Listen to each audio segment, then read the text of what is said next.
तो ये पास पेपर में डेरिवेशन आई हुई है, drive 2 point Gauss quadrature rule. तो इसमें सबसे पहले वर्डिंग लिखी हुई है, वर्डिंग ये लिखी है कि the 2 point Gauss quadrature rule is an extension of trapezoidal rule. Trapezoidal rule जो हमने पढ़ा है उसकी एक एक्सटेंशन है ये। उसकी ट्रैपोसाइडल रूल जो है वो बेसिकली अप्रॉक्सीमेशन होती है इंटीग्रेशन की, तो इसलिए यहाँ पे अप्रॉक्सीमेशन लिखा हुआ है ये। उसके बाद लिखा हुआ है where the segments of the functions are not predetermined. यहाँ पे जो फंक्शंस होते हैं ना हमारे, वो प्री डिटरमाइंड नहीं होते। मतलब ये कि हमारी जो लिमिट्स होती है ना इस गॉस क्वाड्रेचर रूल में, इसके अंदर जो होती हैं वो -1 से +1 होती हैं।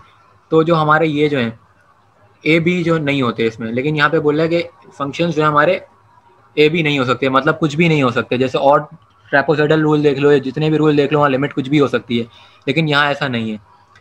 और यहाँ पे लिखा है but as unknown x1 and x2।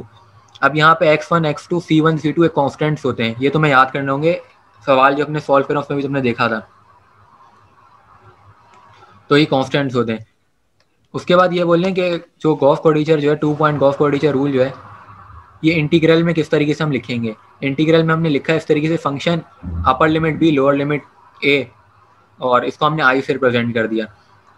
तो यहाँ तक सबको क्लियर है कि ये जो एक एक्सटेंशन है ट्रैपोसाइडल रूल की, और यहाँ पे जो हमारे आर्गूमेंट्स होते हैं फंक्शन के, मतलब लिमिट्स जो होती हैं वो प्री डिटरमाइंड नहीं होती, मतलब कुछ भी नहीं हो सकती। जैसे होता है ना कि कुछ भी हो, लेकिन यहाँ पे ऐसा नहीं है। और यहाँ पे कॉन्स्टेंट्स होते हैं x1 एंड x2, और एक 2 पॉइंट गॉस क्वाड्रेचर रूल जो इंटीग्रल में इस तरीके से लिखते हैं। अब ये बराबर किसके होता है, ये इसके बराबर होता है। c1 भी कांस्टेंट है, c2 भी कांस्टेंट है, ये तुम्हें याद रखना होगा। Function of x1 function of x2, ये इसका फॉर्मूला है, ठीक है, गॉस क्वाड्रेचर रूल का। 2 पॉइंट है इसलिए यहाँ पे x1 और x2 है, 3 नहीं है। 3 पॉइंट में 3 आ जाता।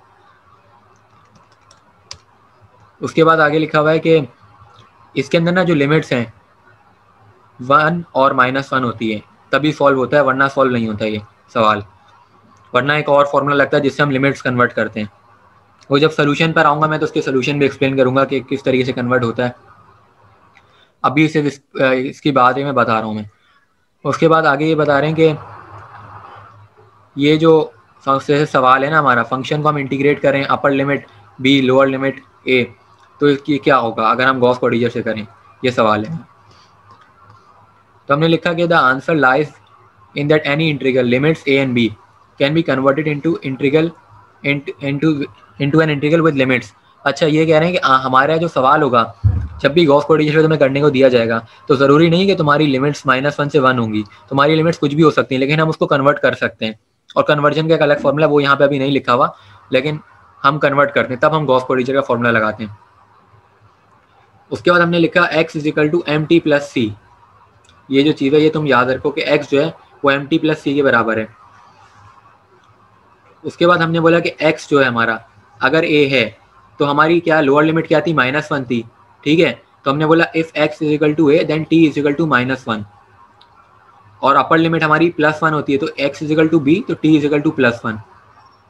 फिर ये जो t है -1 और +1 हमने उसमें पुट कर दिया ऊपर वाली इक्वेशन में। ये जो इक्वेशन थी हमारी इसमें डाला, तो क्या वो यहाँ पे एक बार -1 आया और एक बार नीचे +1, और -1 वाला a था क्योंकि लोअर लिमिट थी, और +1 वाला b था क्योंकि अपर लिमिट थी, ठीक है। उसके बाद हमने करा ये कि अब आगे लिखा हुआ है कि ये हमारी दो इक्वेशन हैं, देखो एक इक्वेशन 1 और ये इक्वेशन 2।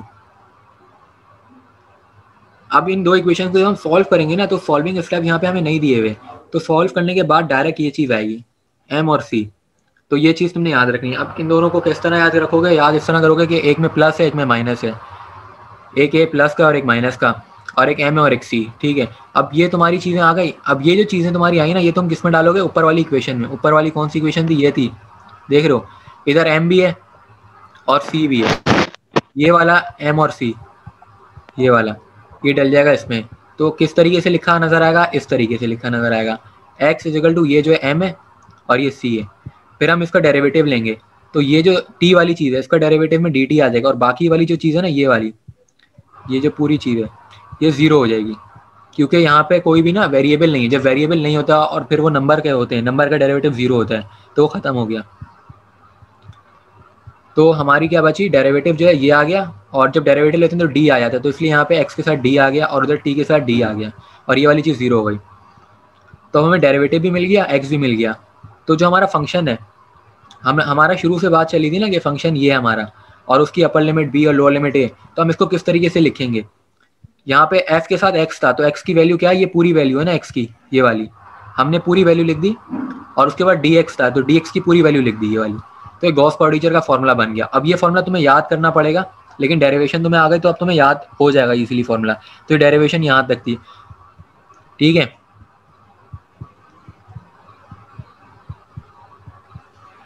समझ आई वाली डेरिवेशन।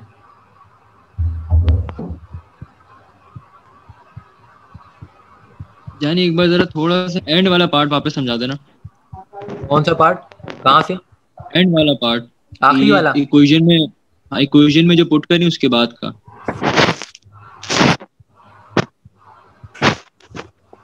देखो हमने करा क्या, एक्स की वैल्यू निकाली, ठीक है, और डी एक्स की वैल्यू निकाली। मतलब एक्स की वैल्यू का डेरिवेटिव लिया, तो डेरिवेटिव तुम्हें पता है कैसे लेते हैं, जो बाकी चीज़ें वो जीरो हो जाती हैं, जहाँ पे वेरिएबल होता है उसका डेरिवेटिव में टी आ गया साथ बस, और उधर एक्स का डी एक्स आ गया। अब हमें पूरी एक्स की वैल्यू मिल गई और डी एक्स की मिल गई। ये जो हमारा फंक्शन था, जो स्टार्ट से हम बात कर रहे थे फंक्शन, ठीक है, इस फंक्शन के अंदर एक्स जो लिखा हुआ है, इस एक्स की जगह ऊपर वाले एक्स की वैल्यू पूरी डाल दी और डी एक्स की जगह पूरी डी एक्स की वैल्यू डाल दी। तो ये डेरिवेशन का ये फॉर्मूला बन गया गॉस क्वाड्रेचर का। और जो x था हमने स्टार्ट में लेट करा था ना, x is equal to M T plus C, तो हमने m की वैल्यू निकाली, c की निकाली, इस x में डाली तो हमें पूरा x की वैल्यू मिली, फिर इसका डेरिवेटिव भी ले लिया। तो इस पूरे फंक्शन में हमें एफ एक्स एक्स के अंदर पूरी एक वैल्यू डाल दी वाली, और फिर डी एक्स की वाली वैल्यू डाल दी। समझ आई अब बात? हाँ सही से अब समझ आ गई। तो ये एक डेरिवेशन हो गई। ये वाली डेरिवेशन में वर्डिंग कुछ भी नहीं है, सारा वो न्यूमेरिकल वैल्यू है, तो मसला नहीं है, आसान डेरिवेशन और है भी छोटी। अब एक और डेरिवेशन है न्यूटन रैप्सन मेथड की।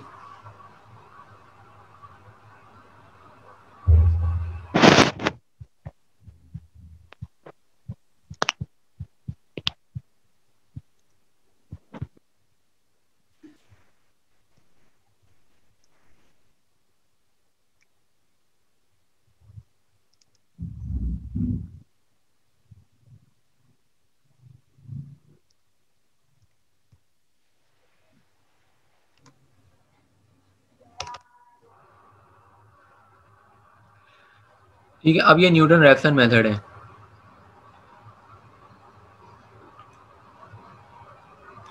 इसमें लिखा हुआ है suppose the function F if twice continuously differentiable on interval. अब जो हमारा इंटरवल है उसकी तरह ए बी है, और उसके बाद ये बोल रहे हैं कि जो फंक्शन है वो बिलोंग्स करता है सी को, ये ई जो साइन है बिलोंग्स को रिप्रेजेंट करता है। तो ये ऊपर वाली सिंपल वर्डिंग है, लेकिन अगर मैं बात करूँ कि इसके अंदर मेन चीज़ जो तुम्हें समझने वाली है वो ये है कि यहाँ पे जो रैप्सन मेथड है वो टेलर सीरीज की मदद से समझाया जा रहा है। टेलर सीरीज का फॉर्मूला क्या था हमारा, एफ सी था, एक्स माइनस सी था, फिर फर्स्ट डेरिवेटिव ऑफ सी, फिर आगे जब हम जाते थे सेकंड डेरिवेटिव पे तो नीचे 2 फैक्टोरियल आता था, ऊपर एक्स माइनस सी का स्क्वायर आता था। ये वही टेलर वाला फॉर्मूला है, ठीक है। लेकिन यहाँ पे सी आ रहा है एफ की जगह, वहाँ पे एक्स नोट आता ना, f x is equal to f x naught, फिर एक्स माइनस एक्स नॉट, फिर फंक्शन ऑफ एक्स नॉट। याद करो, फॉर्मूला याद होगा अगर किसी को। तो यहाँ पे सी कर दिया, ठीक है, टेलर सीरीज के फॉर्मूले हैं। और ये जो सेकंड डेरिवेटिव है इसमें फाई साइन लिख दिया, ठीक है। और फिर हमने आगे स्टेटमेंट लिखी कि जो हमारा पूरा फंक्शन है ये 0 के बराबर है अगर हम एक्स की जगह लैम्डा डाल दें, ठीक है। तुम्हें पूरी वर्डिंग नहीं लिखनी, मैं आसान तरीके से बोलूँ तो तुमने क्या करना है, टेलर सीरीज का फॉर्मूला लिखना है कंसीडर द फर्स्ट डिग्री।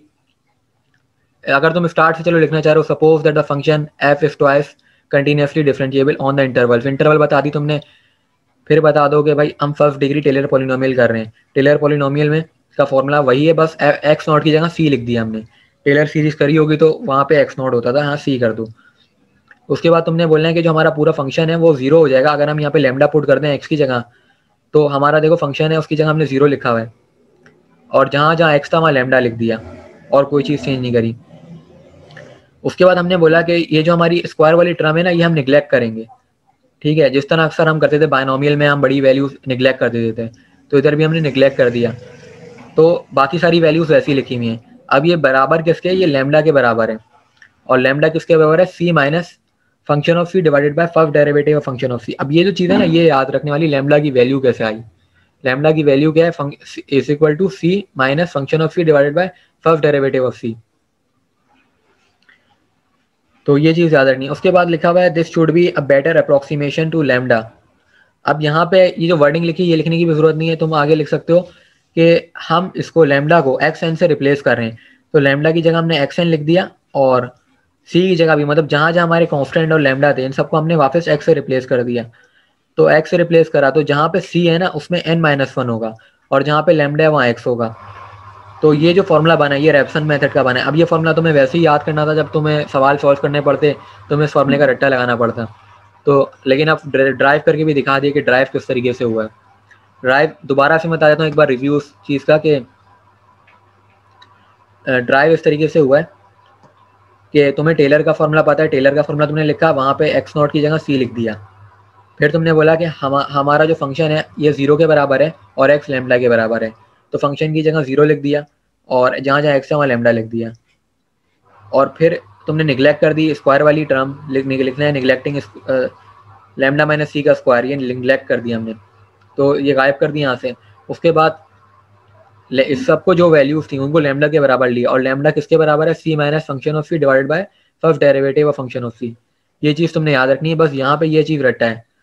और फिर आगे चल के तुमने लैम्डा को एक्स से रिप्लेस करना है और सी को भी एक्स से करना है, लेकिन सी और लैम्डा में फ़र्क ये कि सी जो है एन माइनस वन से रिप्रेजेंट होता है और लैम्डा में सिर्फ एन आएगा। तो ये डेरिवेशन यहाँ पे ख़त्म हो गई। ठीक है, ये दो डेरिवेशन हो गई। इसमें और कुछ पूछना है?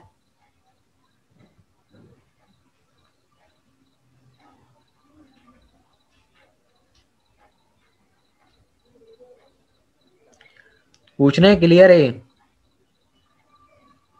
ये क्लियर है, क्लियर है। सही सेट है यार। ये 20 नंबर मिलेंगे तुम्हें, ये इसको कर लेना, हर साल पेपर में आई हुई है ये। अबे तो रट्टा ही मारना है, डेरिवेशन है सारी।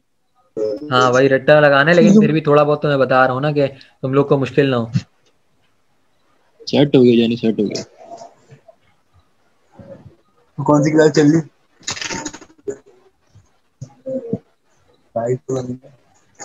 यार। आते भी ये जो डेरिवेशन है ना, इसकी एक पिक्चर लेके ग्रुप पर डाल देना यार। पीडीएफ सेंड कर देना। ठीक है ठीक है।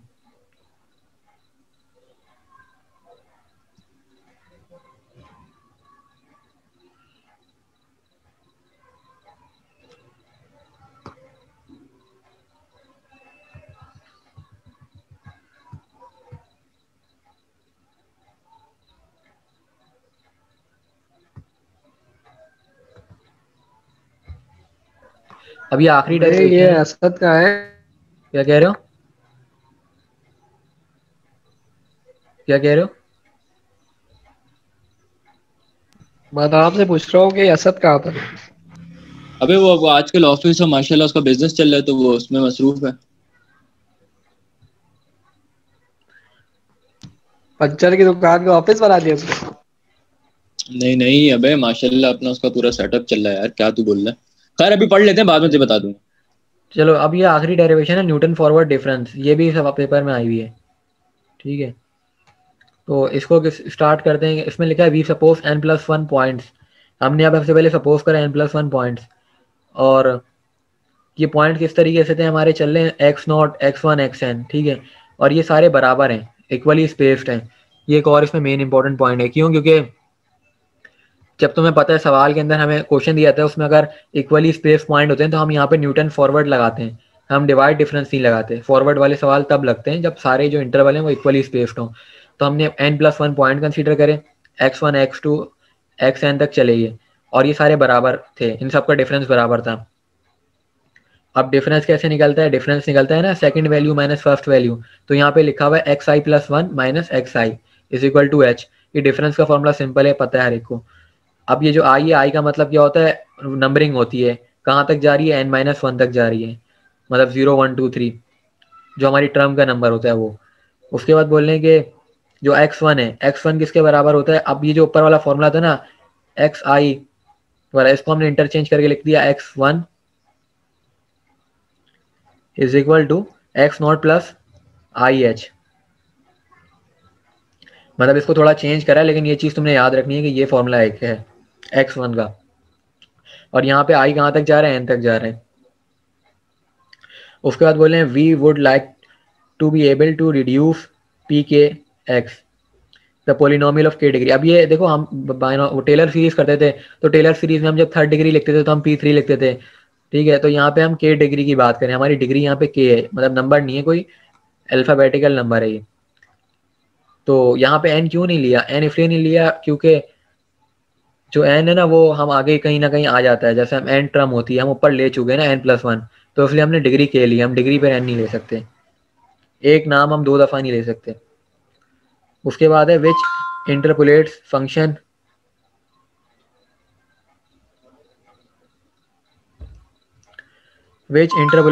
Eight k+1 points. अब ये जो डिग्री है ना, ये क्या इंटरपोलेट्स कर रहा है, इंटरपोलेट्स का मतलब होता है कि हम जब एक्सपेंड करते हैं, सोल्यूशन करते हैं, तो वो हमें वो मिलता है आंसर। तो ये क्या हमें दे रहा है, ये हमें दे रहा है k+1 पॉइंट। n+1 पॉइंट इसलिए नहीं दे रहा क्योंकि यहाँ पे हमारी डिग्री अब k हो गई ना, तो k+1 पॉइंट्स की बात होगी।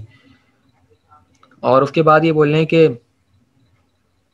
जो हमारा पोलिनोमियल है वो हमारे फंक्शन के बराबर है, मतलब p naught x is equal to f x not.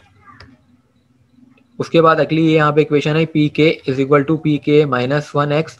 अब ये जो चीज़ है ना, ये वाली वैल्यू कांस्टेंट है, क्योंकि तुम देखो पी के एक्स एक वैल्यू है, ये इसके अपने -1 के बराबर तो नहीं हो सकती ना, इसमें से k में से हमने -1 करा तो ये बराबर नहीं हो सकती। तो इन दोनों को बराबर करने के लिए जो हमने वैल्यू लगाई, जो कि ए के और क्यू के एक्स है, ये कांस्टेंट वैल्यू यहाँ पे लिखा हुआ है नीचे, वेयर ए के इज अ कांस्टेंट और क्यू के जो है वो एक पॉलिनोमियल है।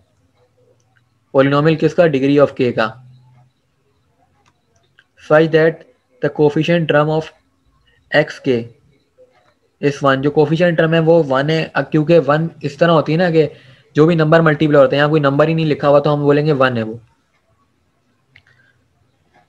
अच्छा, ये सारी वर्डिंग जो है एग्जैक्ट तुम लोग को लिखनी नहीं होगी, लेकिन तुम अगर लोग समझ लो कि जो जो जहाँ जहाँ मैं हाईलाइट कर रहा हूँ वो मेन पॉइंट्स हैं यहाँ पे, उनको लिखना ज़रूरी होगा। उसके बाद ये जिस तरह हमने बोला था ना कि ऊपर वाली वैल्यू तुम देख रहे हो पी के इज इक्वल टू पी के -1, यहाँ पे भी वही है, लेकिन यहाँ पे हमने क्या क्या दिया, आई लगा दिया सिर्फ एक्स के साथ, और जो आई है आई को हमने डिफाइन कर दिया, उधर हमने यहाँ पे डिफाइन नहीं करा हुआ था, यहाँ पर हमने डिफाइन नहीं करा हुआ था, लेकिन यहाँ पर हमने डिफाइन करा आई को। उसके बाद आगे इट फॉलोज फ्रॉम, अब ये ऊपर इक्वेशन नंबर दिया हुआ है, पेपर में तुम अपना नंबर लिखना, जैसे 1 2 जो भी इक्वेशन बन रही है, नंबर भी तुमने ये वाले नहीं छापने, वरना वो बोलेंगे मोबाइल से लग के कर रहा है बंदा। उसके बाद ये कह रहे हैं कि ए के जो है ये 0 के बराबर नहीं है, और जो क्यू के हैव द डिस्टिंक्ट के रूट्स, क्यू के जो रूट्स हैं, हर नंबर के रूट्स जो होते हैं वो सेंट्रल वैल्यू होती है एक तरीके से। तो जो रूट्स हैं वो क्या है हमारे, वो किसके नंबरों से शुरू हो रहे हैं, x0 से k-1 तक जा रहे हैं, इनके दरमियान में रूट्स हैं हमारे। देयरफॉर क्यू के एक्स इज इक्वल टू, अब ये क्यू के एक्स जो है क्या है, ये देखो हमने जो टेलर सीरीज पढ़ी थी, टेलर सीरीज में था ना x माइनस एक्स नॉट, या तुम लिग्राज इंटरपोलेशन फॉर्मूला हमने जो पढ़ा है वो काफ़ी बड़ा फॉर्मूला है, उसमें क्या होता है x माइनस एक्स नॉट, फिर x माइनस x1, फिर x माइनस x2, इस तरह एंड में कहाँ तक जाता है, n-1 तक जाता है। तो यहाँ n के वजह हमने k लिया हुआ है, ठीक है। उसके बाद बोले to determine a k we use the additional conditions p के एक्स, पी के और एक्स के विच इज इक्विवेलेंट टू, अभी किसके बराबर है, ये बराबर इसके है। देखो ये कैसे बराबर हुआ, मैंने एक बात बोली थी ना कि हमने ऊपर सपोज करा है कि हमारा फंक्शन और पोलिनोमियल बराबर है, अब ये वाली चीज़ वहाँ से ली गई है, और यहाँ पे भी यही चीज़ लिखी हुई है कि फंक्शन और पोलिनोमियल जो है बराबर है। तो अब बराबर है तो यहाँ पे हमने डेल्टा लगा दिया, इन दोनों का डिफरेंस भी फिर बराबर हुआ, और डिफरेंस किसका, के पॉलिनोमियल का, यहाँ के लिखा हुआ ऊपर। अब हमने सबका सबमिशन ले लिया, ये नीचे चल के ये सबमिशन लिया, ये सबमिशन लिया। अब ये डेरिवेशन बड़ी खतरनाक है, लेकिन जहाँ तक समझ सकते हैं वहाँ तक समझो, फिर जहाँ तक रट्टा है वो रट्टा है। ये जो सारी वैल्यूज हैं ये तुम्हें एग्जैक्ट लिखनी है, सबमिशन है। तो इसमें हर वैल्यू में तुम देखो डिफरेंस क्या है। पहले वाले में एक्स नॉट है, वो शुरू की वैल्यू तो सेम है। यहाँ पे क्या एक्स नॉट है, वहाँ पे क्या एक्स जे है, और यहाँ पे जे एच। ये जो चीज़ है ना ये अंदर वाली ये डिफरेंट है थोड़ी, बाकी बाहर वाली सेम है। तो ये जो शुरुआत हुई है ये देखो एक्स जीरो से, फिर एक्स जे, फिर एक्स के, फिर लास्ट में एक्स जे, और बीच में एक वैल्यू वैल्यू है जिसमें सबमिशन नहीं है, और बाकी 3 में सबमिशन है। तो ये जो यार स्टेप है काफ़ी ये रट्टे वाली चीज़ लग रही है मुझे।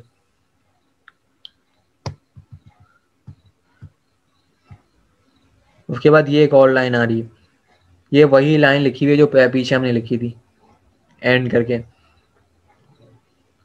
और उसके बाद हमने बोला कि पी के -1 और पी के क्यू, ये जो ए के क्यू था ना यार, देखो हम ऊपर जब गए थे ऊपर क्या हुआ था, ये जो तुम्हें लाइन नजर आ रही है ना पी के इक्वल टू पी के -1 प्लस ए के क्यू के, ये हमने क्या था कांस्टेंट वैल्यू थी इन दोनों को बराबर करने के लिए। असल में बराबर नहीं हो सकती ना, ये के और ये के -1 है। तो आगे जब हम गए आगे भी यही चीज़ आ रही है, लेकिन ये इतनी लंबी करी है सिर्फ इसलिए करी थी कि यहाँ पे हम डेल्टा लगा दें। देखो क्या चीज़ करी, यहाँ पे डेल्टा आ गया ना, चीज़ें तो सेम है, इधर भी पी के उधर भी पी के -1 और क्यू के, बस ये डेल्टा लाने के लिए इतने लंबा इन्होंने काम करा है। उसके बाद आगे विच यूजिंग द फैक्ट, अब ये जो है फॉर्मूला है इसके, ठीक है। तो एंड में हमें जो वैल्यू मिल रही है वो मिल रही है ए के क्यू, ए के की वैल्यू हमें यहाँ से मिल रही है। ये वैल्यू किस तरह मिली हमें, ये इस तरह मिली कि ये जो हमारी ऊपर वाली वैल्यू आई ना, इसमें ए के बराबर में जो चीज़ें उनको हम डिवाइड में ले गए तो हमें ए के की वैल्यू मिल गई। और ये वाली वैल्यू कैसे आई, ये वाली वैल्यू ऐसा आई कि ऊपर देखो पॉलिनोमियल था, तो हमने पहले बात बोली थी कि पॉलिनोमियल और फंक्शन बराबर हैं, तो उसकी जगह हम क्या ले आए, फंक्शन को ले आए, ठीक है। और इन वैल्यूज की जगह हम किसको ले आए, ए के, और ये वाली वैल्यू ले आए। तो ये वाली वैल्यू याद रखने वाली है, वो तो हम पॉलिनोमियल को फंक्शन से रिप्लेस करा, तो ये वाली वैल्यू याद रखने वाली है।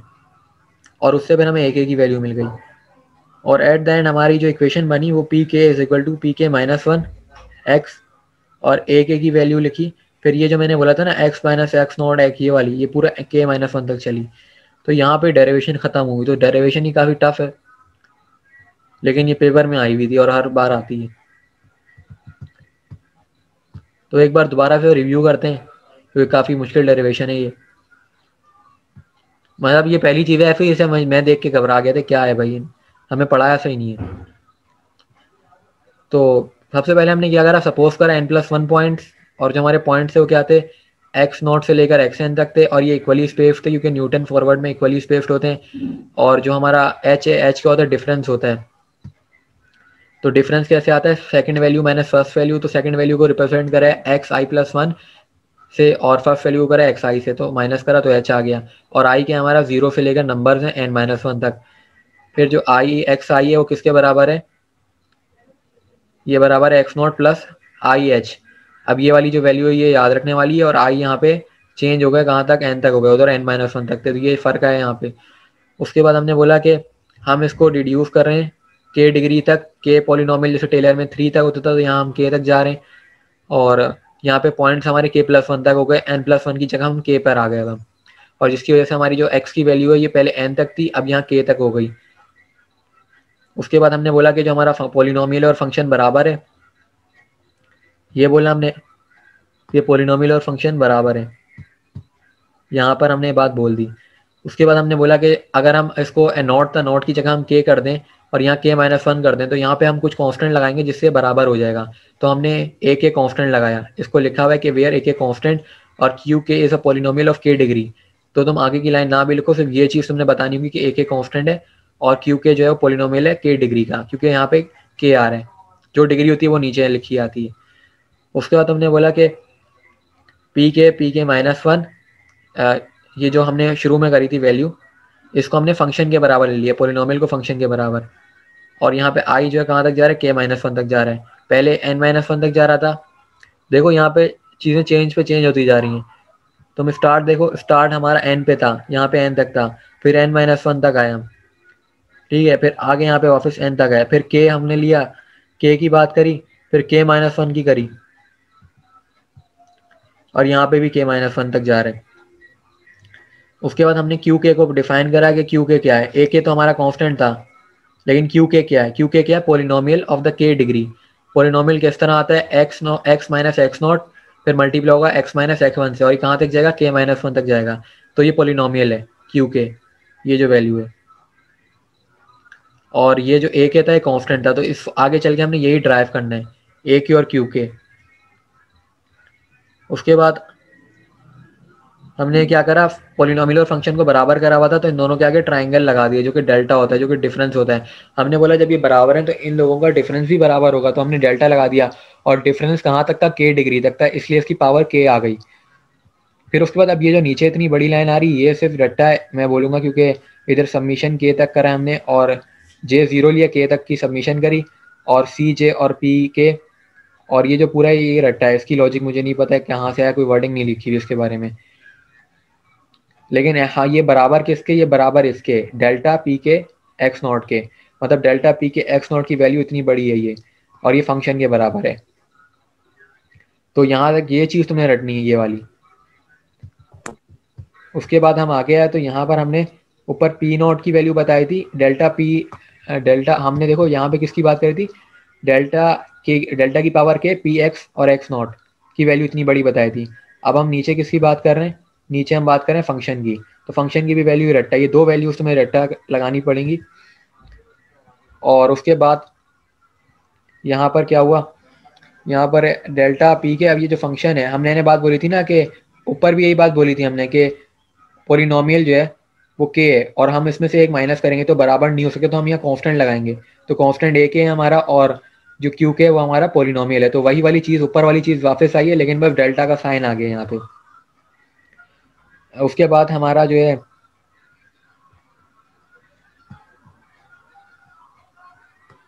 डेल्टा की पावर के, यही ऊपर वाली फंक्शन की जो वैल्यू है, ये वाली वैल्यू वापस लिखी हमने, और ये बराबर किसके, ए के और के। ये वाली चीज़ तुम्हें एक और याद रखनी है, अब तक तुम्हें दो चीज़ें रट्टा लगानी है, ये वाली ऊपर वाली इसकी वैल्यू, और एक पोलिनोमियल की वैल्यू, और एक इसकी वैल्यू। इसकी वैल्यू तुमने याद कर ली तो उससे तुम्हें एक की वैल्यू मिल गई जो कि कांस्टेंट है। तो तुमने क्या करा फिर आगे चल के तुम्हें मैंने बोला था पी के किसके बराबर है, पी के बराबर है pk-1 के, लेकिन ये हकीकत में बराबर नहीं है, तो हम फिर एक कांस्टेंट लगाएंगे। तो कांस्टेंट की वैल्यू हमने निकाल ली एक की, और आगे हमने बोला था कि क्यू के पोलिनोमियल, और पोलिनोमियल क्या होता है, एक्स माइनस एक्स नॉट, फिर एक्स माइनस एक्स वन, इस तरह करके एंड तक चलता है।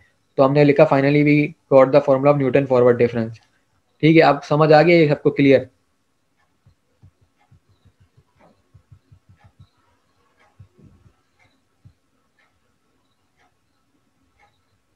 ठीक है, अच्छा, न्यूटन बैकवर्ड को भी आ जाते हैं, दो डेरिवेशन है, एक फॉरवर्ड की एक बैकवर्ड की, तो हमारी डेरिवेशन कंप्लीट हो जाएंगी सारी।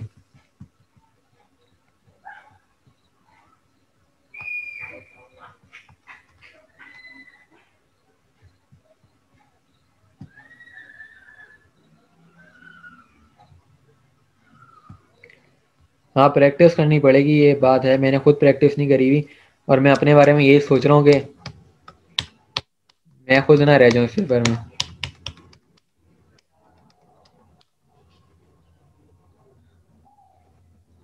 अच्छा, Newton backward difference interpolation formula में क्या करा, ये जो वैल्यू है एस की, यहाँ पे एक एस की वैल्यू है, ये याद रखनी है। टोटल डेरिवेशन 4 हैं, एक न्यूटन रेफसन मेथड की, एक गॉस क्वाड्रेचर मेथड की, और एक न्यूटन फॉरवर्ड और न्यूटन बैकवर्ड, इस तरह 4 डेरिवेशन है, और ये चारों आती हैं, और ये 20 नंबर हमें दे देंगी, तो पेपर पास हो जाएगा। हाँ, क्योंकि हमारा बाकी असाइनमेंट था और ये डेरिवेशन थी ना, बगैर कुछ करें, लेकिन अच्छे नंबर लेने के लिए हम बाकी चीज़ें भी करेंगे। फिर लिखा है we can obtain the for Newton backward interpolation formula. अभी जो फॉर्मूला ये डायरेक्ट आया है इसका ना, ये फॉर्मूला तुम्हें याद रखना है, ठीक है। और ये फॉर्मूला टेलर सीरीज वाला ही फॉर्मूला है, अगर तुम देखो फंक्शन ऑफ एक्स नॉट होता था, उधर इधर एक्स एन लिखा हुआ है, ठीक है, अब यहाँ पे ट्रायंगल आ गया, मतलब डेल्टा बैकवर्ड है तो इसलिए उल्टा ट्रायंगल है। और उसमें ये होता था ना कि नीचे 2 फैक्टोरियल उधर पावर आती थी, तो ये फॉर्मूला तुमने याद रखना है। तो बैकवर्ड की ना डेरिवेशन नहीं है मतलब नोट्स में इधर ना, क्योंकि हमने जो फॉरवर्ड के लिए करी ना लिखा हुआ है कि using the same step you obtain this derivation. तो बैकवर्ड में हमने सिर्फ डायरेक्ट यहाँ तक ही लिख लेना है, कहाँ से कहाँ तक, ये देख रहे हो यहाँ से यहाँ तक। तो सिर्फ फॉरवर्ड में मेहनत है, बाकी जो बैकवर्ड है उसमें यही है। ठीक है, तो हमारी डेरिवेशन कंप्लीट हो गई। किसी को कुछ पूछना है तो पूछ ले, और मीटिंग का टाइम खत्म होने वाला है। भाई इतनी सी हैं? हाँ लेकिन 20 नंबर की है ना, हल्का थोड़ी है, हर बार आ रही है। नहीं नहीं, मतलब बस यही है ना? क्या? बस यही है ना यार मतलब? आतिफ, एक चीज हाँ, इसके पूछ अलावा पूछ डेरिवेशन ले। नहीं है। सही हो गया। हाँ आतिफ, हाँ बोलो। एक चीज ये बताओ कि ये बैकवर्ड और फॉरवर्ड की, मतलब फॉरवर्ड की तो पता है दोनों का डिफरेंस दो, टू की या कोई भी बराबर होना चाहिए, हाँ, लेकिन बैकवर्ड की कैसे पहचान करेंगे मतलब? बैकवर्ड की कोई पहचान नहीं है, बैकवर्ड और फॉरवर्ड एक ही चीज है, बस ट्राइंगल उल्टा हो जाता है। ट्राइंगल जो है ना वो उल्टा हो बस जाता है। मतलब ट्राइंगल से मतलब, वो तो हाँ, ठीक है, अगर मिस क्वेश्चन देती है ये लाजमी है कि मिस उस पर मेंशन कर रही है कि फॉरवर्ड करो या बैकवर्ड करो? वो मर्जी होगी हमारी, बैकवर्ड और फॉरवर्ड दोनों से आंसर आ जाता है। अच्छा। हाँ, कोई भी एक फॉर्मूला याद हो तुम्हारा सोल्यूशन हो जाएगा, लेकिन चल। अगर उन्होंने बोल दिया हो कि बैकवर्ड का ही फॉर्मूला लगाना है तो फिर तुम्हें बैकवर्ड का भी याद होना चाहिए। तो मैं बोलता हूँ डेरिवेशन याद कर लो दो सारी, तुम्हें फॉर्मूले खुद ही याद हो जाएंगे, वरना फॉर्मूले के रट्टे मार के पागल हो जाना है हमने। तो बेहतरी के डेरिवेशन के भी 20 नंबर मिलेंगे और हमारे सवाल भी अटेम्प्ट हो जाएंगे, तो डेरिवेशन हमारे लिए गोल्डन चीज है। सही बात है। हाँ ठीक है।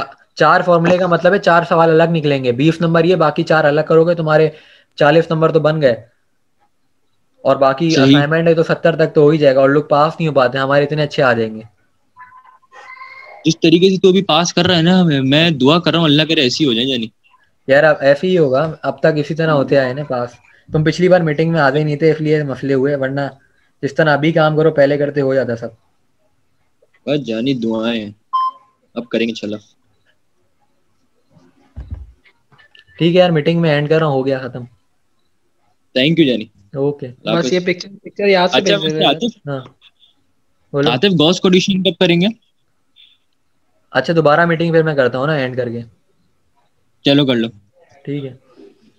ओके।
मेरी आवाज़ आ रही है सबको?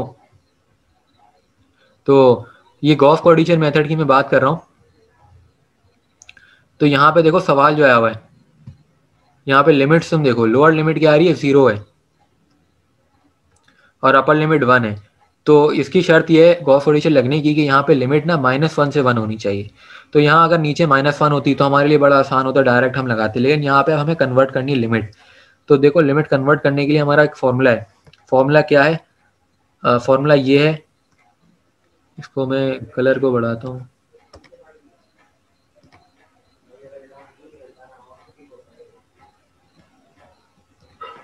ठीक है, तो फॉर्मूला ये है हमारा कि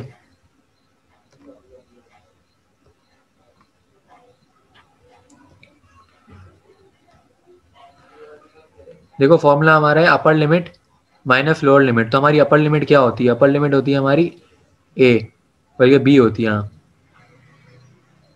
तो मैं कहता हूँ b minus a divided by 2।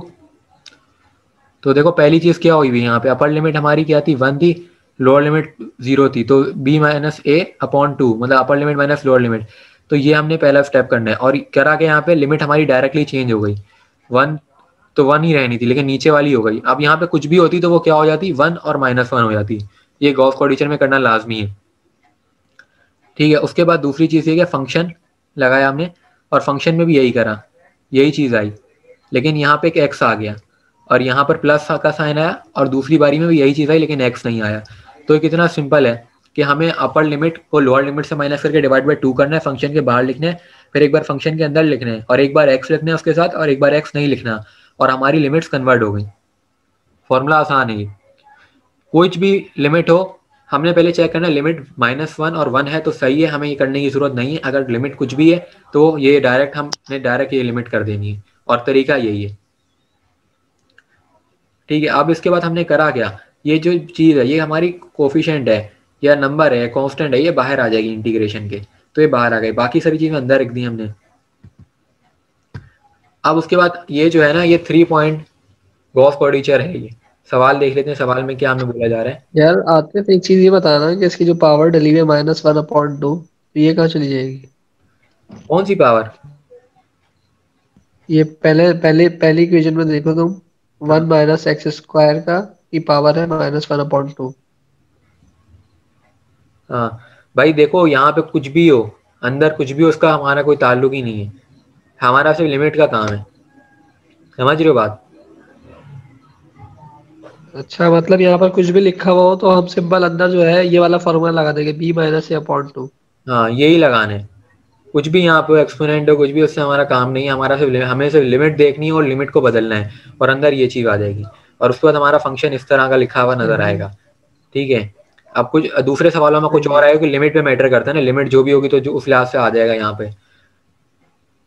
ठीक है, उसके बाद आगे हमने करना क्या, ये जो सारी वैल्यूज हैं ये 3 वैल्यूज हैं, ये 3 वैल्यूज तुम्हें रट्टा लगानी है, ये याद रखनी है, कांस्टेंट वैल्यूज है। जिस तरह हम फिजिक्स में करते थे ना, मास ऑफ अर्थ, ये डिफरेंट चीज़ें होती थी, स्पीड ऑफ लाइट, इस तरह यहाँ पे भी कुछ वैल्यूज होती हैं, ये हमें याद करनी है। और ये मैंने अभी तक याद नहीं करी, बहुत मुश्किल है, टेलीफोन नंबर से भी खतरनाक वैल्यूज हैं और इतने ज़्यादा नंबर हैं, कैसे करेंगे यार। अब दूसरी बात ये कि 2 पॉइंट और 3 पॉइंट होता है, तो 3 पॉइंट की अलग वैल्यूज हैं, 2 पॉइंट की अलग हैं, तो ये तो 3 पॉइंट वाली हैं, तुम्हें 2 पॉइंट की भी अलग करनी पड़ेंगी। तो फॉर्मूला मुश्किल नहीं है लेकिन ये वैल्यूज याद करना मुश्किल है। दूसरी चीज़ ये है कि ये वैल्यूज हमें याद हैं। उसके बाद हमने करा क्या, करा ये कि ये 3 पॉइंट था ना, तो हमने अपने फंक्शन को 3 बार लिख दिया। जो भी हमारा ऊपर बना था, देख रहे हो क्या बना था, ये बना था ना, इसको हमने 3 बार लिख दिया। और 3 बार लिखा किस तरह, x1, देखो हमने क्या करा, हर बार फंक्शन से पहले c को मल्टीप्लाई कराया और हर बार एक बार c1 था, एक बार c2 था, एक बार c3 था और जो x था उसको भी नंबर दे दिया x1 x2 x3 और x और c की वैल्यू कांस्टेंट थी वो हमने डाल दी। ठीक है, फंक्शन में तो हमें 3 फंक्शन मिल गए फिर। ठीक है, 3 कौन कौन से फंक्शन मिले, एक फंक्शन मिला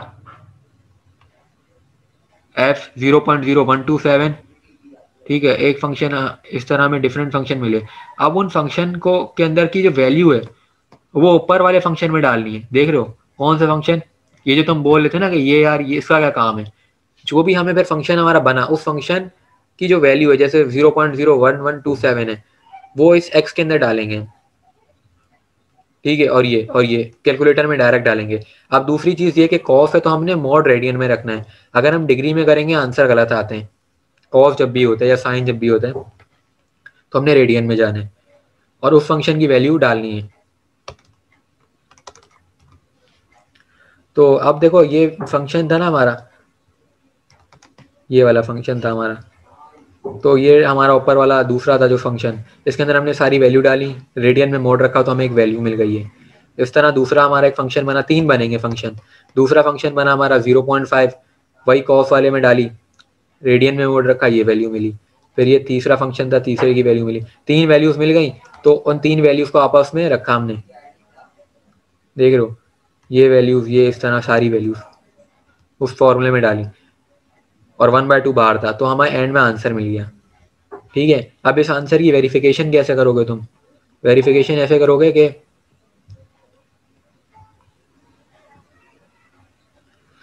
जो भी तुम्हारी इंटीग्रेशन है ना, डायरेक्ट कैलकुलेटर में डाल के निकाल लोगे आंसर, तो तुम्हारा जो कैलकुलेटर पे आंसर आएगा ना, वही इस मेथड से आएगा। समझ रहे हो? यही आंसर कैलकुलेटर से वो डायरेक्ट आ जाएगा, तो तुम्हें वेरीफाई हो जाएगा कि सही है। वैसे गलती इसमें हो नहीं सकती, अगर तुम कांस्टेंट भूलोगे तभी गलती होगी, वरना नहीं होगी। वरना मेथड बिल्कुल आसान है, लॉजिक बिल्कुल सिंपल है। कि लिमिट्स हमने देखनी है, लिमिट्स अगर वो वाली नहीं है तो लिमिट्स कन्वर्ट करनी है, कन्वर्ट करने का तरीका मैंने बता दिया। ठीक है, कन्वर्ट करनी, और ये कांस्टेंट हमने लिखने हैं सारे, और जो भी हमारा फंक्शन है वो 3 बार लिखने हैं हमने। अगर हाँ, ये वाला जो है ना, ये वाला स्टेप एक बार फिर समझा दे यार। ये फंक्शन लिखने वाला, हाँ देखो हमारा फंक्शन क्या बना था, हमारा फंक्शन ऊपर बन गया था ना, ये वाला दिखा दूँ, ये फंक्शन हमारा बन गया था। इस फंक्शन को हमने दोबारा लिखा, सेम लिखा, समझो कि मैं इस फंक्शन को 2 लाइन से रिप्रेजेंट करूँ, एक एक चीज़, ये जो फंक्शन है ना ये पूरा सेम लिखा। बस हमने करा क्या, इस फंक्शन के इधर x1 लगा दिया और इधर c1 लगा दिया। ठीक है, फिर हमने प्लस साइन लगाया और फिर दोबारा यही फंक्शन लिखा, और फिर c2 और x2, इस तरह करके 3 बार लिखा। क्यों 3 बार लिखा? क्योंकि 3 पॉइंट लिखा हुआ था। ऊपर सवाल में जाओ तो लिखा हुआ है फॉर 3 पॉइंट, अगर 2 पॉइंट लिखा होता तो हम 2 बार लिखते बस। लेकिन मसला एक और आता फिर कि 3 पॉइंट की जो कांस्टेंट वैल्यू है ना अलग है, 2 पॉइंट की अलग है, तो 2 पॉइंट का c1 और c2 अलग होगा, वो भी बुक के अंदर मौजूद है। तो तुम्हें मसला सारा सवाल में नहीं है, मसला तुम्हें कांस्टेंट याद करने में आने वाला है। समझ रहे हो? ये लिख के भी ले जाना बेहतर है, मैं समझूंगा कि लिख के ले जाओ तो बेहतर रहेगा। ये कांस्टेंट, तो नीचे हम आते हैं, तो नीचे तुम देखो हमने इस एक फंक्शन को एक बार लिखा, इसमें क्या x1 लिखा हुआ है और c1 लिखा हुआ है, दूसरी बार c2 लिखा हुआ है और x2 लिखा हुआ है, तीसरी बार c3। फंक्शन सारी बारी सेम है, और कांस्टेंट वैल्यू बार बार हमने डाली, c1 की जो थी सबकी डाली। फिर एंड में एट द एंड जब हम सॉल्व कर लिया ना हमने, जो भी प्लस माइनस होता जो कुछ, तो हमारे 3 फंक्शन आ गए ना।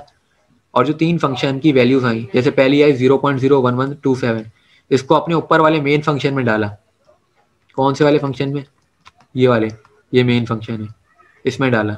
किसकी जगह डाला? एक्स की जगह डाला, मॉड रेडियन में रखा, तो तुम्हें वैल्यू मिली। उस तरह 3 वैल्यू मिल गई, तो तुम्हारा उन सबको आपस में ऐड कर लोगे, तुम्हारा आंसर आ जाएगा। और आंसर वेरिफिकेशन कैलकुलेटर से भी हो सकती है, ये आंसर आ जाएगा। ठीक है, तो गॉस क्वाड्रेचर हो गया ये। अब मैं टेलर सीरीज पर आया था। लोग बोले थे लैब 1 की ना टेलर सीरीज में बड़े मसले आ रहे हैं, वो नहीं आ रही समझ। तो मैं ना टेलर सीरीज के उस सवाल पे आऊंगा जो कि पास्ट पेपर में आया हुआ है, ताकि हमें फायदा हो कि वही पेपर में एग्जैक्ट सवाल आ जाता है। 2 बार वो सवाल है, जनरल सप्ली में भी आया और एक रेगुलर पेपर में भी आया, इस वजह से।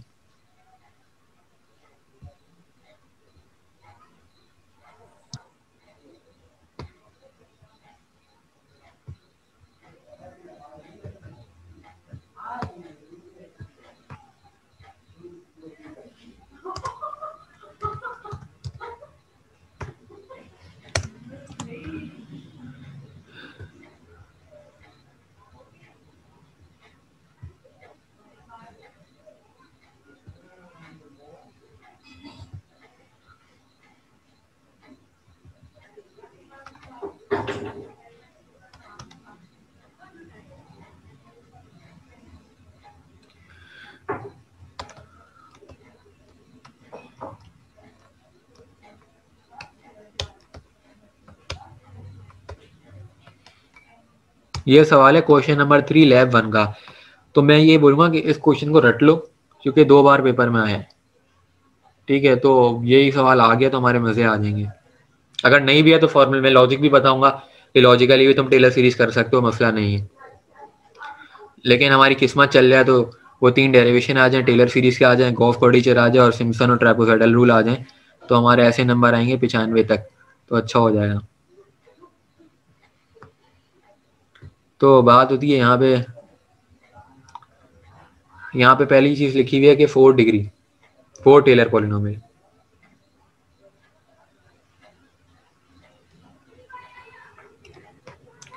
तो पहली चीज लिखी है 4 टेलर पॉलिनोमियल। तो हमने सबसे पहले करना होगा डेरिवेटिव लेने होंगे। किसके डेरिवेटिव? अपने फंक्शन के लेंगे। तो हमारा फंक्शन जो है उसका डेरिवेटिव लेंगे। पहला काम ये करना है, कुछ भी नहीं करना, तुमने फंक्शन के डेरिवेटिव लेने। पहला फंक्शन ये रहा, ठीक है, वही उतारा हुआ है। फर्स्ट डेरिवेटिव कैसे लेंगे इसका, देखो ये दो चीज़ें, एक एक्स और एक ई है। तो पहली इसको यू भी रूल लगता है, यू भी रूल इंटीग्रेशन डेरिवेटिव का। पहले हम एक्स का डेरिवेटिव लेंगे तो एक्स का डेरिवेटिव 1 होगा, ई वैसे ही आ गया। फिर उसके बाद हम इसका डेरिवेटिव लेंगे, ई का लेंगे, और एक्स वैसे ही रहेगा। तो ई का डेरिवेटिव वही होता है, लेकिन इसकी पावर का डेरिवेटिव क्या होता है, पावर का डेरिवेटिव क्या होगा 2x, ठीक है 2x, लेकिन एक x पहले से था इसलिए एक्स स्क्वायर हो गया। अब यही लॉजिक पूरे काम में चलती जाएगी। अब ये एक मैंने बता दी डेरिवेटिव कैसे लेते हैं, ई की डेरिवेटिव, ई का डेरिवेटिव वही होता है लेकिन पावर का डेरिवेटिव लिया जाता है, सही है। ई का डेरिवेटिव क्या होगा, ई की पावर एक्स स्क्वायर रहेगा लेकिन दोबारा पावर का डेरिवेटिव आएगा। तो इस तरीके से ये डेरिवेटिव के रूल लगा के हम 5 डेरिवेटिव लेंगे। 5 लेने की वजह क्या बनी, तुम्हारा पहला काम ये कि सवाल पढ़ना है। सवाल में लिखा है 4, तुमने 5 लेने। सवाल में लिखा है 5, तुमने 6 लेने। जितना यहाँ नंबर लिखे उससे एक ज़्यादा लेने, ठीक है, पहली चीज़ ये। दूसरी चीज़, सवाल में तुमने देखना है कि एक्स नॉट क्या दिया हुआ है। एक्स नॉट तुम्हें दिया 0, ठीक है, तो तुमने क्या करना है, फंक्शन ऑफ एक्स नॉट भी निकालना है। तो हमने जितने भी हमारे डेरिवेटिव निकाले, इन सब में एक्स की जगह हमने 0 रखा, रखते गए तो हमें क्या वैल्यू मिली, 0 रखा तो 0 मिली, फिर कहीं 1 मिली, कहीं 6 मिली, इस तरह करके हमारी सारी वैल्यूज आ गई। तो हर सवाल में टेलर सीरीज के पहला काम ये करना है, देखना है कि नंबर क्या लिखा है। 4 लिखा है तो 5 करना है, 6 लिखा है तो 7 करना है, और एक्स नॉट देखना है और एक्स नॉट रखना है। उसके बाद दूसरी चीज़ ये बोली गई कि सवाल में एक और चीज़ देखनी है, ये लिखा क्या है, हम टेलर पॉलिनोमियल मालूम करना है 4th का। तो टेलर पॉलिनोमियल के लिए टेलर सीरीज का फॉर्मूला लगाना है। अभी टेलर सीरीज का फॉर्मूला लिखा है मैंने। फॉर्मूला क्या है, फॉर्मूला बिल्कुल सिंपल है। फॉर्मूला क्या है, पहले एफ एक्स नॉट, फिर first derivative of that function, फिर माइनस करा हमने एक्स माइनस एक्स नॉट, फिर सेकंड डेरिवेटिव जब हम लिखे तो नीचे 2 फैक्टोरियल आ गया और इधर स्क्वायर आ गया। फिर उसी तरह सीक्वेंस चलता है, देखो थर्ड आया तो नीचे 3 फैक्टोरियल, इधर क्यूब, फोर्थ फैक्टोरियल आया 4 में और उधर पावर 4। तो बिल्कुल सिंपल सीक्वेंस से चलता जा रहा है आगे तक, ठीक है। तुम बस 2 तक समझ लो कि कैसे हुआ, उसके बाद 3 तक तो बढ़ता ही जा रही है, बस पावर और नंबर बढ़ता जा रहा है। तो ये फॉर्मूला है। अब इस फॉर्मूले में तुमने वैल्यू डाली, किसकी, सारी वैल्यू हमने नीचे कैलकुलेट कर दी है। कहाँ पर करी है, ये करी है यहाँ पर, ये देखो सारी वैल्यू है ये, और ये सारी वैल्यूज। अब ये सारी वैल्यूज हमने फंक्शन में डाली ऊपर वाले, तो हमें P4 मिल गया और उसकी वैल्यू एट द एंड हमारी क्या आई, ये आई। तो हमारा पहला काम हो गया, पहली चीज़ हो गई, मतलब पहला पार्ट हो गया सवाल का, ऊपर वाले क्वेश्चन का। दूसरा चीज़ पूछी जा रही है कि अपर बाउंड हमने मालूम करना है और हमें लिमिट्स दी हुई है 0 से 0.4।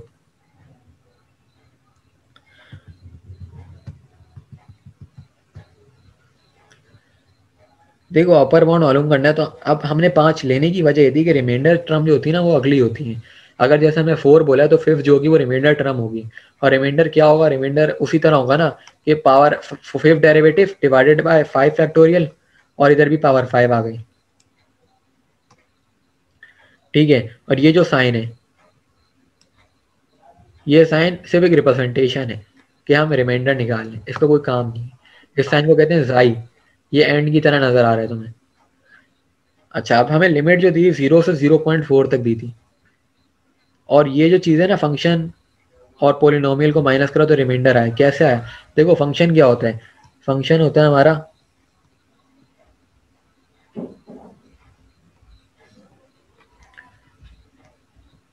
फंक्शन होता है पोलिनोमियल प्लस रिमाइंडर। मतलब फंक्शन के अंदर पोलिनोमियल भी होते हैं और रिमाइंडर भी होते हैं, ठीक है। ये चीज़ सबको पता है, ये फंक्शन जो है पोलिनोमियल और रिमाइंडर का सम होता है। अगर हम इस पोलिनोमियल को उधर ले जाएं, फंक्शन माइनस पोलिनोमियल कर दें, जो कि यहाँ हुआ है, तो ये रिमाइंडर के बराबर होगा। तो यही चीज़ यहाँ लिखी हुई है, और रिमाइंडर की वैल्यू हमने बता दी कि हमने 4 तक निकाला था, तो 5वां हमारा रिमाइंडर है, तो यहाँ 5वां लिखा, ठीक है। अब 5th डेरिवेटिव क्या था, हमने निकाला था ना, इतना बड़ा था वो, तो वो पूरी वैल्यू हमने लिख दी, ठीक है। और उसके अंदर x की वैल्यू क्या लिखी हमने, x की वैल्यू लिखी 0.4, जो कि हमें यहाँ दी हुई थी। तो हमें एट द एंड वैल्यू क्या मिली, एट द एंड हमें वैल्यू मिली ये, ठीक है। तो हमने इस तरीके से अपर बाउंड निकाला। अबे ये 60 + 360 ये सब क्या है? ये सब बताता हूँ, ये ऊपर तुम जाओ, ऊपर आए हम, ये सारा यहीं से लिखा है ना भाई। फिफ्थ डेरिवेटिव क्या निकाला था हमने? अच्छा अच्छा, सही सही सही सही ये वही है। सही सही। उसके बाद हम ऊपर आते हैं जिसमें हमारा पार्ट बी है, पार्ट ए भी हो गया और ऊपर वाला भी हो गया, पार्ट बी पर आते हैं। अभी हमने जो रिमाइंडर निकाला था वो सिंपल तरीके से निकाला था। अब हमें बोला जा रहा है कि इंटीग्रेट करके निकालो और फिर अप्रोक्सीमेट करो, मतलब अप्रोक्सीमेट लिखा हुआ है लेकिन इंटीग्रेशन भी बोली गई है। तो हम करेंगे क्या, दोनों की इंटीग्रेशन लेंगे, फंक्शन की भी पॉलिनोमियल की भी, और फिर हम अप्रोक्सीमेट करेंगे। तो फंक्शन हमारा क्या था, ये था, ये सवाल में हमें गिवन है, और हमें पता है हमारा फंक्शन किसके बराबर होता है, पॉलिनोमियल और रिमाइंडर का सम। तो जो हमारा फंक्शन है, ठीक है, उसको हमने इंटीग्रेट करा, तो उसकी जगह हमें लिमिट भी दी हुई थी। लिमिट क्या दी थी, 0.4 और 0, तो लिमिट भी डाली, तो हमें वैल्यू मिली किसकी, फंक्शन की, ये वैल्यू मिली।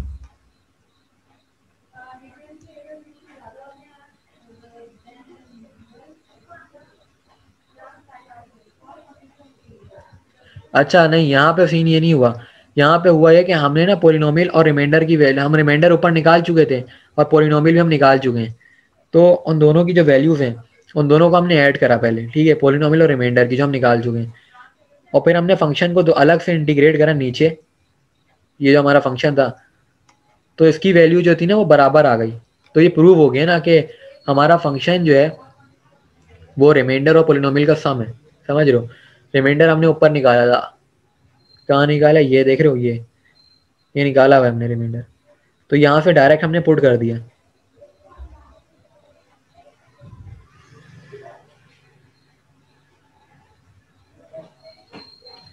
नहीं देखो, हमने पॉलिनोमियल कहाँ निकाले, पॉलिनोमियल जो है ना हमारा,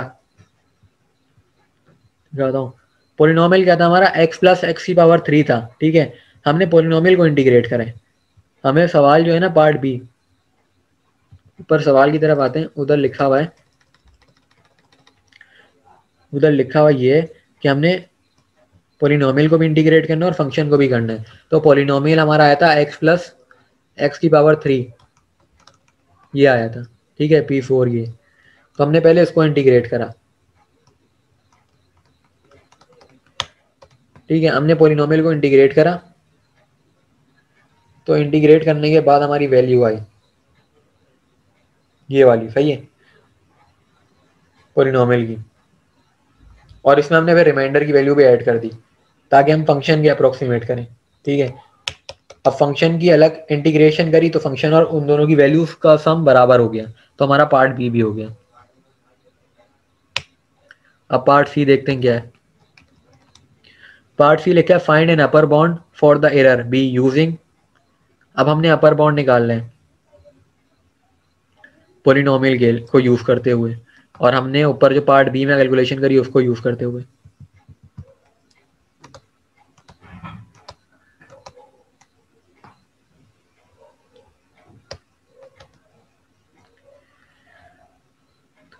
ठीक है, अब हमने क्या करा, हमने ऊपर जो कैलकुलेशन करी थी ना, किस किस की, पॉलिनोमियल की भी करी थी इंटीग्रेशन के जरिए, फंक्शन की भी करी थी, ठीक है। अब हमने क्या करा, रिमाइंडर की अलग से करी इंटीग्रेशन, और रिमाइंडर हमें पता था क्या था, ठीक है, रिमाइंडर हमें पता था क्या था, तो हमने रिमाइंडर में हर जगह क्या वैल्यू कर दी, 0.4 पुट कर दी, सही है। अच्छा, रिमाइंडर में हमने एक और काम ये करा कि तुम ये चीज देखो, ये जितनी भी वैल्यू हैं x⁵ से पहले की, इन पे हमने इंटीग्रेशन नहीं लगाई, हमने इंटीग्रेशन सिर्फ किस पे लगाई, x⁵ पे लगाई। बाकी सारे नंबर थे ना, उन पे थोड़ी लगेगी इंटीग्रेशन, हम नंबर को बाहर ले लेते हैं, तो यही करा। तो सारे नंबर बाहर आकर उनके अंदर हमने डायरेक्ट लिमिट लगा दी जो कि 0.4 थी, तो वो बाहर है, और हमने x⁵ पे इंटीग्रेशन लगाई, तो एक पावर ऐड होती है और नीचे भी रेसिप्रोकल में भी आ जाती है, और उस पर हमने अलग लिमिट लगाई।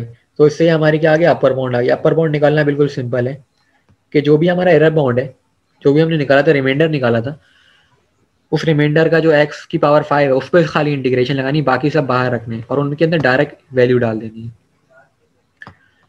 ठीक है, थर्ड पार्ट भी हो गया। अब हम आते हैं आखिरी पार्ट पे जो कि डी है।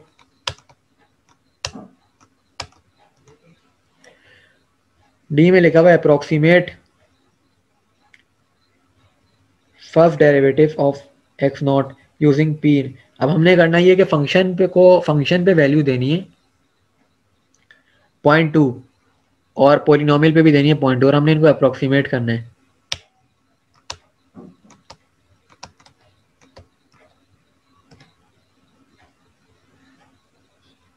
देखो ये हमारा क्या था, पोलिनोमियल आया था, पोलिनोमियल का हमने डेरिवेटिव ले लिया, ठीक है, तो ये आया।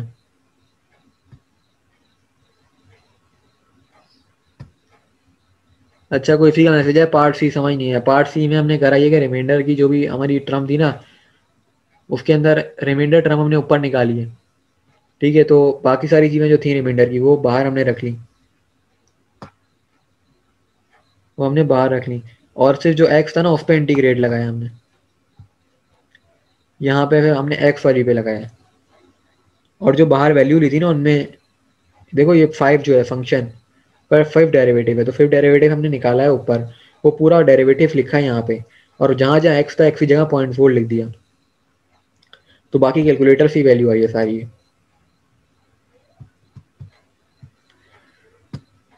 अच्छा, अब हम आए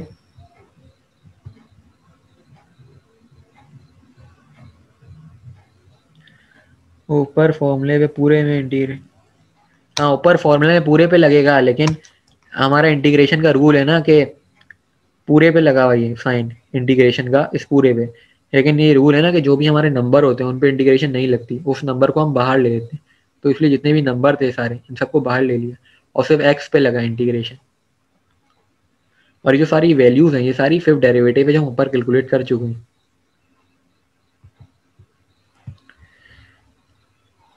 अब पार्ट डी है, पार्ट डी में हमने करा ये है कि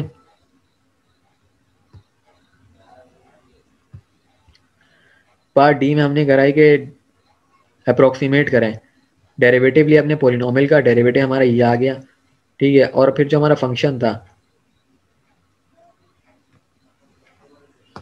फंक्शन क्या मतलब जो जो डेरिवेटिव है ना हमारा पोलिनोमियल का उसी के अंदर हमने 0.2 डाला तो हमें वैल्यू मिल गई एक, ठीक है, और जो हमारा फंक्शन था वो मेन ये फंक्शन था, और इस फंक्शन का हमने डेरिवेटिव लिया और उसके अंदर 0.2 डाला तो हमारा आंसर सेम है। तो सिंपल बात है कि आंसर एग्जैक्ट तो सेम खैर नहीं आया, लेकिन जब हमने इन दोनों को माइनस करा तो हमें एरर भी मिल गया। तो बिल्कुल ईजी पार्ट डी था हमारा कि हमने एक बार करा ये कि अपना जो फंक्शन पोलिनोमियल था जो कि P4 था जो हम निकाल चुके हैं ऊपर, उसका डेरिवेटिव लिया, उसका डेरिवेटिव लेने के बाद उसके अंदर 0.2 डाला तो हमें एक वैल्यू मिली 1.21। फिर हमारा जो फंक्शन था जो कि मेन सवाल का फंक्शन था जो कि x जो कि ये फंक्शन था, इस फंक्शन को डेरिवेटिव लिया और फिर उसके अंदर 0.2 डाला तो दोनों की वैल्यू मिलती जुलती आई, तो जब सब्ट्रैक्ट करा तो हमें एरर भी मिल गया, ठीक है। तो ये पेपर में सवाल आया हुआ है, इसके चारों पार्ट आए थे, तो एक सवाल था ये 10 नंबर का, ठीक है। अब हमारी किस्मत है कि ये 10 नंबर का आ जाए, 20 नंबर की डेरिवेशन आ जाए, और सिम्पसन और ट्रैपेजॉइडल रूल 10 का आ जाए, और गॉस क्वाड्रेचर आ जाए, तो 60 नंबर का पेपर आना है। तो ये पूरा हमारा पेपर कवर हो गया है, ठीक है। और किसी को कोई और चीज टॉपिक पूछना है तो वो भी डिस्कस कर लेते हैं आज ही। बस यही था। अच्छा आतिफ यार, एक बात बोल रहा हूँ कि मेथड्स की तुम्हारे पे तस्वीर पड़ी है, मतलब कि सिर्फ इतने ही मेथड्स हैं, सिर्फ नाम उनके, टोटल मैं मेथड्स? लिख के दे देता हूँ, मैं लिख के देता हूँ जो जो टॉपिक्स है ना, और लोग भी पूछे थे कोड हाँ पेन बताओ तो मैं वो बता देता हूँ, बस VIP जानी, थैंक यू। ठीक है। कवर हो गई हमारी एनए, स्टेटस लगाओगे कि एनए कंप्लीटेड है। क्या करें? कंप्लीट हो गए, लेकिन पेपर का कुछ भरोसा नहीं है, रुक सकते हैं अभी भी। जिस तरह लोग रुके हैं ना 3-3 साल से, तो मुझे उसके बाद से डर ही लग रहा है इस पेपर से। देखो अल्लाह बता जानता है। या तो वो लोग ज्यादा नालायक थे जो रुक गए, या हम लोग ज्यादा डर रहे हैं। जो बात है। जो वो मिला था बंदा बोला था कि यार हमारे टाइम पे तुम्हारे जैसा बंदा नहीं था पढ़ाने वाला, वरना हम नहीं रुकते। ये बात भी ठीक है, उनसे बोलो अब पास हो जाओ। अब तो उसको करवाना है यार, बंदे की तैयारी करवानी। VIP जानी, VIP। चलो ठीक है, एंड करते हैं meeting. Thank you. Okay, Allah Hafiz. Allah Hafiz.